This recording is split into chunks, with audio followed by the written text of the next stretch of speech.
코로나가 휩쓸었던 지난 3년, 많은 분들이 여행을 제대로 하지 못해 답답하셨을 겁니다. 코로나가 잠잠해지고 세계가 국경을 열기 시작하면서 여행 마려웠던 수요를 해소하고 계실 텐데요. 중국 여행을 계획하는 분들도 적지 않으실 겁니다. 국내 지역 간 이동이 자유로워지면서 중국인들의 여행 수요가 꿈틀대기 시작했습니다. 중국이 1월 8일부터 해외 입국자에 대한 격리까지 폐지하면서 여행 수요는 더욱 늘었죠. 춘제 연휴 기간 하이난의 고급 리조트 하룻밤 숙박료가 한화 3,700만원을 넘기도 했습니다. 14억 명이 넘는 인구 대국인 만큼 중국의 여행 산업 규모는 엄청난데요. 보복 여행 수요가 더해져 항공, 숙박, 면세 등 관련 산업도 덩달아 살아날 것으로 기대됩니다. 중국의 최신 트렌드와 경제 정보를 전달해드리는 중심 잡기. 이번 주는 중국의 여행 산업을 집중적으로 파헤쳐 보겠습니다.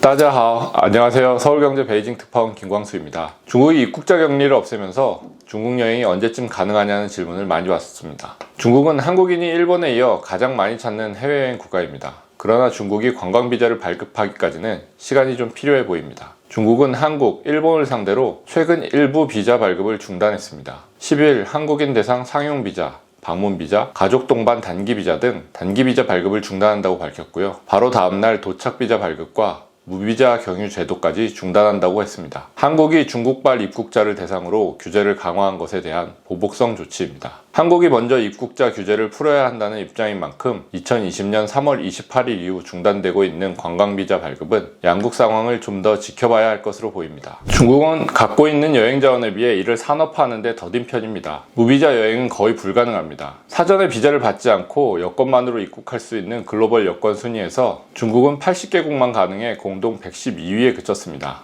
1위 일본이 193개국, 공동 2위인 한국과 싱가포르가 192개국인 것과 비교하면 절반도 안 되죠. 주요 관광지조차 영어로 의사소통이 불가능한 곳도 대부분입니다. 도시를 조금만 벗어나면 숙박, 화장실 등이 열악한 곳도 수두룩합니다. 신장, 티벳, 내몽고 등의 접경 지역은 외국인들의 여행이 쉽지 않은 곳도 많습니다. 태국, 베트남 같은 동남아시아 국가는 물론 프랑스, 이탈리아, 스페인 등 관광 수입이 높은 유럽 국가들과는 완전히 다른 편이죠. 중국이 해외 관광객에게 인색한 것은 국내 관광 수요만 해도 엄청나기 때문입니다. 자국 여행객만 커버하기에도 버거울 정도죠. 중국의 관광 산업은 빠르게 발전하고 있습니다. 전반적인 소득 수준이 올라가는 데다 중앙 및 지방 정부에서 관광 산업 활성화에 열을 올리고 있기 때문이죠. 공항, 철도, 도로 등 인프라가 확대되고 주요 관광지를 개발하는 것이 가속화되고 있습니다. 중국은 관광지의 등급을 알파벳 A 개수로 매기는데 최고 등급인 5A급 관광지 숫자가 2022년 7월 기준 318개입니다. 10년 전인 2012년만 해도 144개였던 것이 2배를 훌쩍 넘었습니다. 대표적인 5A급 관광지는 베이징 만리장성, 상하이 동방명주, 중국 최고 명산인 안후이성 황산, 항저우 서호, 예능 프로그램인 신서유기에 나와 유명해진 샤먼의 구랑이 섬 등이 있습니다. 1년에 몇 개씩 다닌다고 해도 중국 사람들조차 이런 명소를 다 보기 힘들 정도로 많은데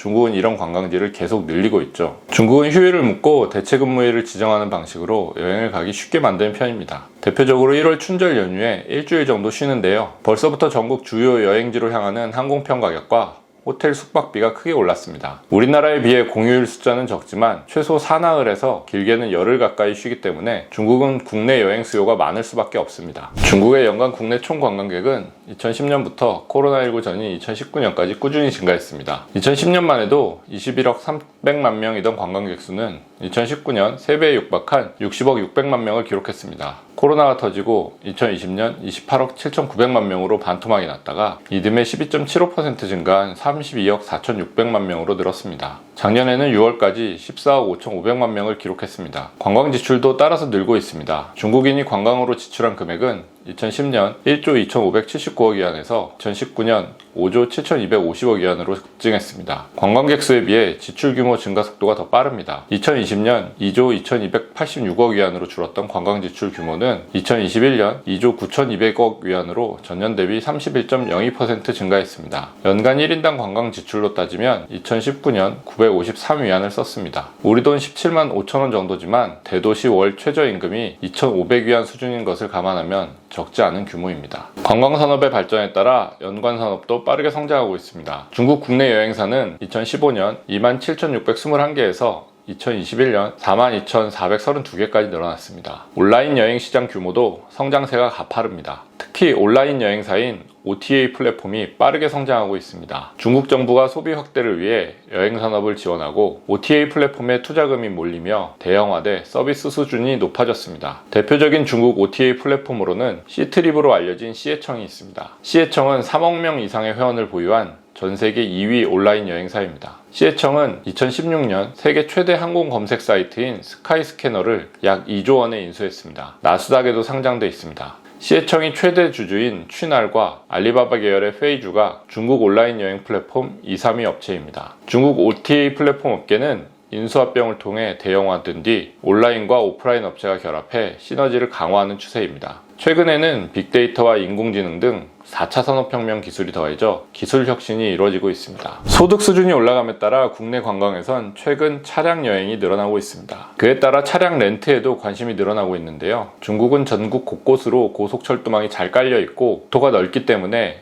여행지까지 철도로 이동해 차량을 렌트하는 여행이 증가하고 있습니다. 코로나로 인해 대중교통보다는 스스로 운전하는 방식을 택한 것도 차량 렌트 산업이 성장하게 된 배경이 됐습니다. 2015년 이후 2019년까지 중국 렌트카 시장은 연평균 10% 넘게 성장했습니다. 특히 칭하이성, 신장자치구, 시장자치구 등 넓은 지역을 여행하기에는 렌트카 여행이 무엇보다 유리합니다. 렌트카가 아닌 자차 여행객도 많다 보니 자동차에 실을 수 있는 차량용 냉장고, 차량용 오디오 시장도 빠르게 성장하고 있다고 합니다. 젊은이들의 여행도 많지만 중국에서 여행을 하다 보면 나이가 지긋한 노인들을 많이 만날 수 있는데요. 지난 2018년 노동절 관광객의 20%를 노인 관광객이 차지했다는 통계에서 볼 때 노인 관광 시장 규모가 상당한 성장세를 보이고 있습니다. 중국 노인 중 절반은 매년 2, 3회 이상 여행을 간다고 합니다. 노인들을 대상으로 하는 전문 여행 상품도 늘어나고 있고 노인들이 여행하기 편리한 환경이 갖춰지는 것도 수요 증가에 한몫하는 편입니다. 단거리 여행을 선호하던 추세도